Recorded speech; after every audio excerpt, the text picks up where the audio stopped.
చమత్కారమైన నుడికారం ఒకసారి చూడండి. బెబ్బెబ్బే నాకేం తెలియదండి అంటారు. మనం మాడు కూడా బెబ్బెబ్బే నాకు అబ్బెబ్బే అబ్బే నాకే ఈ అబ్బే ఎక్కడదండి.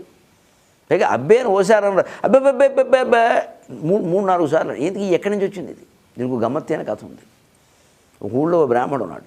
ఆయన పేదవాడు. సరే బ్రాహ్మడు అన్నాక పేదవాడు అని చెప్పక్కర్లేదు, అదో సహజ లక్షణం. ఉన్నాడు. ఈయనకి సరే సంసారం భారం బాగానే ఉంది. ఆయన వృత్తి ఆయనకి కలిసి రావట్లేదు. వైదికం మీద ఏమీ రూపాయి ఆదాయం లేదు.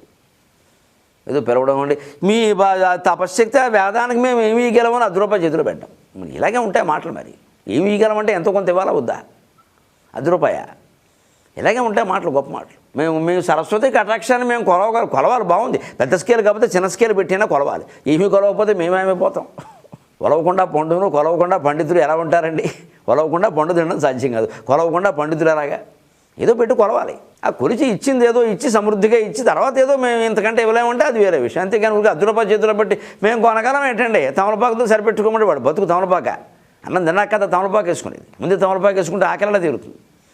కాస్త ఆలోచించాలి. అందుకని ఆయన బాధపడుతుంటే చివరికి ఇంకేమీ ఏదో వృత్తి నాకెందుకని వ్యాపారం మొదలెట్టాడు. ఊళ్ళో కోమట్లు అందరూ బ్రహ్మాండంగా ఉన్నారు వ్యాపారాలతోటి. నేనేమిటి ఏం బ్రాహ్మణులు అయితే వ్యాపారం చేయొద్దంటే ఇలా గడవద్దు ఆ రోజు అని వ్యాపారం మొదలెట్టాడు.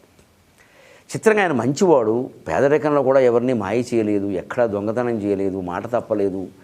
ఆయన దగ్గర ఎవరైనా ₹100 దాచిపెడితే పట్టుకెళ్ళి ఇచ్చేసేవాడు. ఇలా ఉండేది. అందుకని వ్యాపారం కూడా బాగా సాగింది నమ్మకంగా. పైగా మంచి చక్కని వేదం చదువుకున్నవాడు మూలాన్ని ఎవరిని మాయ చేయకూడదు. అమ్మో మా గృధ కశ్యస్వి ధనం వేదం చెబుతాం స్పష్టంగా. ఎవరి ధనాన్ని హరించొద్దు. అందుకని మనం ఏదో ₹10 లాభం వేసుకుందాం అంతే. 10% ఎక్కడైనా ఉన్నది. మనుధర్మశాస్త్రం చెప్పింది. ₹100 వస్తువు ₹110కి అమ్మమన్నారు. ₹100 వస్తువును 300కి అమ్మేస్తున్నారు ఇప్పుడు. అలా ఎలా కుదురుతుంది? అదే మరి అందుకే మోసం. అలా ఏదో చేసి వ్యాపారం మనపితే అనతి కాలంలోనే వ్యాపారం వృద్ధి చెందింది. నిజాయితీగా చేస్తున్నాడు, కాస్త తక్కువకి ఇస్తున్నాడు. చివరికి ఊళ్ళో వ్యాపారస్తులు కూడా మనకంటే ఈయన వ్యాపారమే బాగుంది అని ఆయన దగ్గర డబ్బు దాచడం, వడ్డీకి ఇవ్వడం, అక్కర్లేకపోయినా సరే దాచి వెళ్ళేటప్పుడు ఏదో ఎన్నాళ్ళు దాచామో మరి అంటే పాపం ఈయన వడ్డీ ఇవ్వడం. ఇలా జరిగేదండి. ఎవడు తెలివితేటలు వాడు. ఇలా కొంతమంది ఈయన ఔదార్యం వల్ల బ్రాహ్మణ వ్యవసాయం బ్రాహ్మణ వ్యాపారం అని ఊరికే అనలేదుగా. అలాంటి మొత్తం రకరకాల తెలివితేటల వల్ల మళ్ళీ కొంప కొండమైంది. మళ్ళీ మామూలు స్థితికి వచ్చాడు. చివరికి 25,000 తప్పితే ఏమీ లేవు. అప్పటికి ఈయన అప్పుల్లో పడ్డాడు. ఎందుకంటే పెట్టుబడులు, వ్యాపారాలు, ఈ ఔదార్యాలు, దానాలు, ధర్మాలు, పిల్లలు పెరిగారు, పెళ్ళిళ్ళు, పేరంటాలు ఏమున్నాయి ఇంకా. అప్పుల్లో పడ్డాడు. చివరికి నెత్తిని చెంగేసేసాడు. ఆ స్థితిలో ఇక మొత్తం అందరూ అప్పులు ఎగ్గొట్టు ఊళ్ళోంచి పారిపోవాలి. ఎందుకంటే అప్పుడు కూడానండి మన ప్రాచీన సంస్కృతిని గురించి మనం గర్వించాలి. ఆత్మహత్య ఆలోచన రాలేదండి ఈ బ్రాహ్మడికి. వాళ్ళు వచ్చేది కాదండి అసలు. అది మహాపాపంగా భావించేవారు. ఎందుకంటే ఆ ఊరు వెళ్ళిపోవడం కూడా ఎందుకంటే ఏదో వేరే చోట బతికితే కొంతకాలం అయ్యాక మళ్ళీ వ్యాపారం చేసి సంపాదించుకుని వచ్చి ఈ అప్పులన్నీ తీరుద్దాం, అంతేకాని ఎగ్గొట్టుపోదామని కాదండి. అంత నిజాయితీగా ఉండేవారు. ఆత్మహత్య ప్రశ్న లేదు అసలు. ఇవాళ యువతరం నిజంగా ఇటువంటి కథల నుంచి నేర్చుకోవాలి. అంత క్లిష్ట పరిస్థితుల్లో కూడా బ్రాహ్మణుడు ఆత్మహత్య చేసుకోవాలి. అప్పెక్కడం వేరే విషయం. ఎక్కడికో పోదాం అని ఏదో అనుకుంటూ ఉంటే యువపు ఒక కోమటైన ఒక వ్యాపారస్తుడు ఆయనకు మంచి స్నేహితుడు. ఇద్దరు సరదా కూర్చొని ఆయన పద్యాలు కూడా ఇష్టం, ఏవో పద్యాలు పాడుకునేవాడు.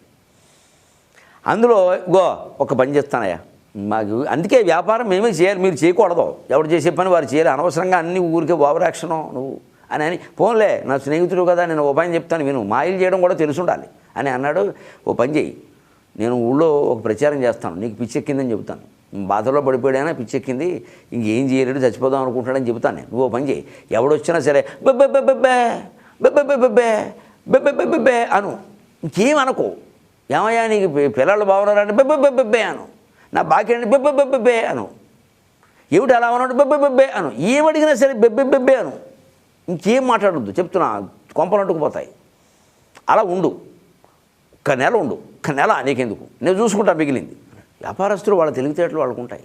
వెంటనే నేను అనుకున్నాడు, అయ్యి బాబు గొప్ప ఉపాయం ఇది, అందుకే వాళ్ళు బాగుంటారు, కింద పడినా పైకి ఎలా రావాలో వాళ్ళకి తెలుసు, అందుకే మనం చేయకూడదు, వ్యాపారాలు వాళ్ళే చేయాలి అని పాపం ఆయన చెప్పినట్టుగా రాత్రి కూర్చుని బెబ్బే బాగా అభ్యాసం చేసి ఉన్నాడు. సరే ఈయన బయటికి వెళ్ళి బాగా ప్రచారం చేశాడు. ఏమిటంటే ఆయన బాగా పాడైపోయాడండి, ఆత్మహత్యకి సిద్ధమైపోయాడు, బాగుండదని నేను చెప్తే విన్నాడు ఆయన, వేదం చదువుకున్న బ్రాహ్మడు అన్యాయంగా పాడైపోతాడు, అందుకని ఏం చూడండి 10,000 ఇచ్చారు, పావలా, రూపాయి ఇచ్చిన వాళ్ళకి పావలా, అంతే, రూపాయి ఇచ్చిన వాళ్ళకి పావలా.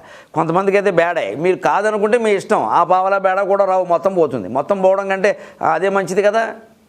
అందుకని నేను చెప్తాను అక్కడికే, ఎందుకంటే ఆయన బెబ్బెబ్బే భాష ఏదో నాకు తెలుసు, అందుకని నేను చెబుతాను, ఇక ఇలా ఒప్పుకుంటే లేదా మొత్తం పోతాయి అన్నాడు. ఇంకా ఊళ్ళో వాళ్ళు ఇంకేం చేస్తారు, చచ్చినప్పుడు పెళ్ళికి వచ్చిందే కట్నం, అందుకని ఈ ఫోన్లే అని ఒప్పుకున్నారు. అలాగా ఒక్కొక్కళ్ళు రావడం బెబ్బెబ్బే అనడమేనా, కంగారు పడకండి బాబు, ప్రాణం తీసుకోకుండా అంత ఇచ్చాలని వాళ్ళు బతిమాడడం. అక్కడి నుంచి సరే నువ్వు ఎంత ఇచ్చావు, 10,000, ఇగో 2,500 పట్టుకెళ్ళి, నువ్వు ఎంత ఇచ్చావు, 5,000, ఇగో 1,250 పట్టుకెళ్ళి. అలాగే ఇంకోటి ఎవడో నువ్వు 10,000 ఇచ్చాను, నీకు బాగా ఉన్నవాడు, నీకేం నష్టం ఏంటి, నువ్వు 1,250, నీకు 2,500, నీకు బేడే అని ఏదో అలా ఇచ్చేస్తే మొత్తం మీద ఏదో వచ్చిందే అని మొత్తుకుని మొత్తం మీద 1,250, ఇంకొక 100 అని ఏదో పట్టుకెళ్ళి. ఇలాగా అన్ని బాకీలు తీరిపోయినాయి. ఈయన బయటపడ్డాడు. ఇప్పుడు ఈయనకు షరతు ఏమిటంటే, ఇగో ఊళ్ళో అంతా నేను చెప్తాను, మరి నా బాకీ ఓ 10,000 ఉంది, దానికి మరి వడ్డీతో సహా నువ్వు మాట్లాడకుండా ఇచ్చేది, ఎందుకంటే నీ దగ్గర 25,000 ఉన్నాయి నాకు తెలుసు అన్నాడు. అప్పుడు ఈయన ఫోన్లే బతుకున్నాయి కదా, ఇచ్చేద్దాం, అంత ఉపకారం చేసి అన్ని బాకీలు లక్షల బాకీలు తీరాక ఈ 25,000 పోనీ ఈయనకి ఇచ్చేద్దాం, అప్పుడే పోదాం, పొరుగురు నష్టం లేదులే అనుకున్నాడు పాపం. అలాగే అన్నీ తీరిపోయాయి మొత్తం మీద. మొత్తం మీద అన్నాడుగో మంచిదండి, మరి ఈవేళ అయిపోయింది, ఏదో గురువారం తెల్లారితే శుక్రవారం బాగుండదు, మరి మీ దగ్గర డబ్బు అడగడం కూడా మర్యాద ఉండాలి కదా, అందుకని శనివారం వస్తాను నేను, నాకు వడ్డీతో సహా మీరు లెక్క కట్టి మరి ఇచ్చేయాలంటే బెబ్బే అన్నాడు. ఇక ఈ బెబ్బేలు కుదరవు, వెరీ అది అంటే వెళ్ళిపోయాడు. ఈ శుక్రవారం కూర్చుని ఆయన బెబ్బెబ్బెబ్బే బాగా అభ్యాసం చేశాడు. శనివారం పొద్దున్న ఆయన వచ్చి, ఏమంటే 10,000 మరి వడ్డీలు కట్టారు అనే విధాలు సుమారుగా చక్కెర వడ్డీ, బారు వడ్డీ, అన్నీ నీరు వడ్డీ, చెరువు వడ్డీ అన్నీ కట్టేస్తే మొత్తం మీద 25,000 సరిపోయేలా ఉన్నాయంటే బెబ్బెబ్బెబ్బే అన్నాడు. బెబ్బెబ్బెబ్బే అన్నాడు. ఇంకా అబ్బబ్బెబ్బే, నీకు బెబ్బే, నీ అబ్బకి బెబ్బే, నీ వడ్డీకి బెబ్బే, నీ నోటికి బెబ్బే అని వీధిలోంచి మొత్తం ఆ వీధి చివరికి వెళ్ళే వరకు బెబ్బెబ్బెబ్బే బెబ్బెబ్బెబ్బే అనవాలంటాడు.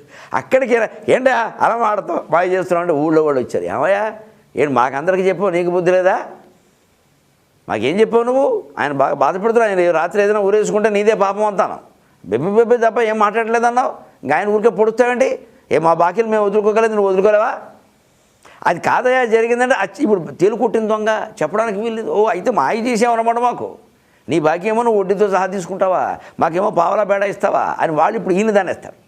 ఏం చెప్పడానికి వీల్లేదు, వచ్చింది తీసుకోవాలి. ఈ స్థితిలో చివరికి బ్రాహ్మడే చేశాడు, ఈ బెబ్బెబ్బెబ్బే, నీకు బెబ్బే, నీ అబ్బకి బెబ్బే, నీ బాకీకి బెబ్బే, నీ నోటికి బెబ్బే అని మొత్తం బెబ్బే కొట్టేశాడు. అది అలా బయటపడిపోయాడు. అప్పటి నుంచి ఏమీ తెలియదు అనడానికి అబ్బెబ్బే నాకేం తెలియదు, అబ్బెబ్బే నాకేం తెలియదు అని వచ్చింది.